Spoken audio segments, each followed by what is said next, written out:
Plus de peur que de mal, le lundi 2 janvier, un incendie s'est déclenché à la société ivoirienne de raffinage à Abidjan suite à une fuite d'hydrogène. Ce mardi, au lendemain de cet événement, nos reporters se sont rendus sur le site. Le directeur général de la CIR se veut rassurant. Signature de convention entre le groupe école 2IFE2IAE et l'Institut supérieur d'informatique ISI à Montréal au Canada. Cette signature de convention vient permettre aux étudiants ivoiriens de bénéficier de l'expertise canadienne dans le domaine de l'informatique. Bonsoir à tous et bienvenue sur Business 24 Africa.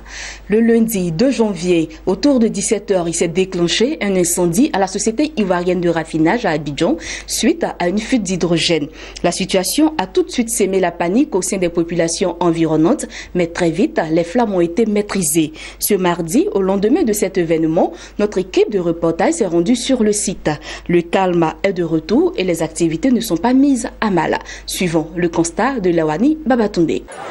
Les Ivoiriens étaient encore dans l'euphorie de la célébration du Nouvel An le lundi quand s'est déclenché un incendie ici à la société ivoirienne de raffinage suite à une fuite d'hydrogène. Hier, lundi 2 janvier 2017, à 17h15, un incendie s'est produit sur notre unité d'hydrocraquage à l'intérieur de l'usine suite à une fuite d'hydrogène.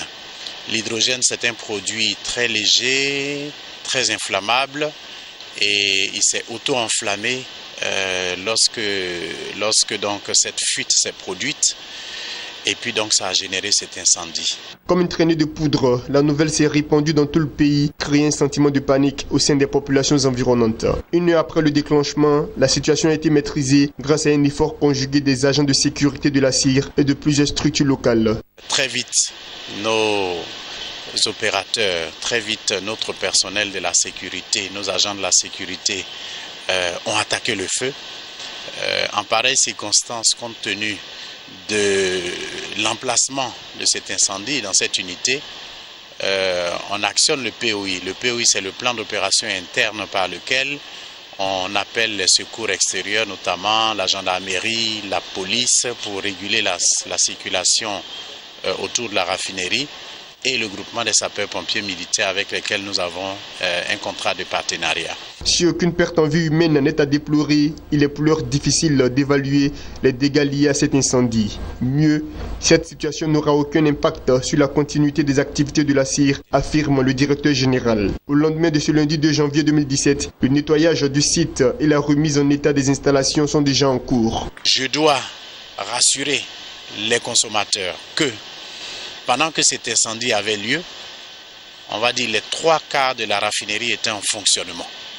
Donc 3/4 de la raffinerie a continué de fonctionner, continue de fonctionner et continuera d'approvisionner le marché national et le marché de la sous-région en produits pétroliers sans problème. Équipé de 2 unités de distillation atmosphérique de 75 000 barils jour et d'un hydrocracker de 18 000 barils jour, la société ivoirienne du raffinage traite aujourd'hui plus de 3 millions de tonnes de pétrole brut chaque année. Unique société de raffinerie de pétrole brut et distributrice de produits pétroliers en Côte d'Ivoire et dans la sous-région ouest africaine, la CIR fabrique le butane, le super sans-plomb, le pétrole lampant, le gasoil et plusieurs autres dérivés de l'or noir. Le directeur général du groupe école 2IFE2IAE a animé un point de presse le vendredi dernier pour faire le bilan et définir les perspectives de son groupe. Séraphin Kwa a annoncé que le groupe école 2IFE2IAE vient de signer une convention avec l'Institut supérieur informatique ISI à Montréal au Canada. Cette signature de convention a pour but de faire bénéficier aux étudiants ivoiriens l'expertise canadienne dans le domaine informatique. Max Soubi. Le groupe école 2IFE2IAE permet désormais à ses étudiants de faire un Master 1 à l'Institut supérieur d'informatique ISI de Montréal au Canada. C'est ce que Kwasi Rafin, le directeur général du groupe école 2IFE2IAE, a annoncé au cours de ce point de presse. Face aux hommes de médias, le directeur général du groupe a signifié que cette signature de convention avec l'Institut supérieur d'informatique ISI à Montréal au Canada vient matérialiser l'existence du pont Côte d'Ivoire-Canada à travers la formation. Ce, en servant d'interface entre l'Institut supérieur d'informatique de Montréal ISI et les étudiants ivoiriens désirés de poursuivre les études au Canada. C'est un honneur pour la Côte d'Ivoire parce que cette école déjà a 30 années d'expérience et uniquement dans le domaine informatique. Donc cette école est reconnue par le ministère de l'Enseignement supérieur au Canada. Donc les axes sur cette convention, comme on le dit, d'abord permettent de faire des échanges de partenariat entre les enseignants dans le domaine informatique, faire venir des professeurs canadiens et faire partie aussi des professeurs ivoiriens au Canada pour faire un renforcement des capacités, et aussi permettre à nos étudiants qui veulent poursuivre des études supérieures, le Master 1 au Canada, revenir à faire un Master 2 avec des projets et investir en Côte d'Ivoire, et aussi bénéficier aussi de l'expérience des professeurs canadiens, et aussi c'est l'internationalisation du groupe des IAE au Canada, et aussi la reconnaissance de nos diplômes à l'international. Cette signature de convention a plusieurs avantages, notamment la double diplomation et faire bénéficier aux étudiants l'expertise canadienne dans le domaine informatique. Pour intégrer l'Institut supérieur en informatique, il faut avoir au moins 12 de moyenne en licence 1, licence 2 et licence 3. 12 de moyenne. Et par la suite, avoir des moyens, les moyens financiers. Il faut tourner autour de 24 000 $ canadiens. Mais très bientôt, nous allons faire l'appel à candidature. En ce qui concerne les perspectives, le groupe École des IAF et des IAE prévoit la signature d'une autre convention, cette fois avec le Centre de formation universitaire en environnement Sherbrooke de Québec. La préparation du BTS en ligne via le campus numérique est également prévue.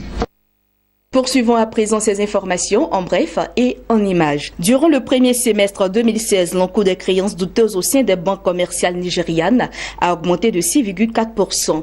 Le rapport de stabilité financière publié par la Banque centrale indique que le volume global de ces créances douteuses au 30 juin dernier était de 1680 milliards de naira, soit 5,52 milliards de dollars.